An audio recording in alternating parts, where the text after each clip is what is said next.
Chania permanent exhibition of ancient and traditional shipbuilding.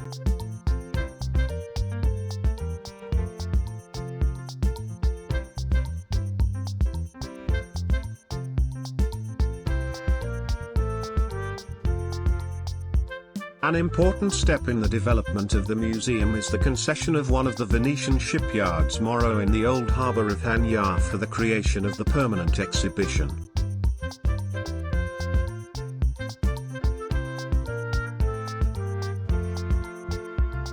Please like, share and subscribe for more videos and write your comments or questions.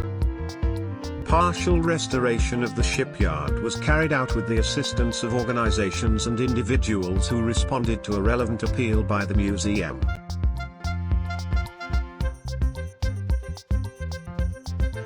Main exhibit is the replica of ship from Minoan era, the experimental model, tools and materials used. In addition, a complete series of photos showing the stages of construction and the experimental voyage.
If you have found this video useful, please like, share and subscribe for more videos and write your comments or questions.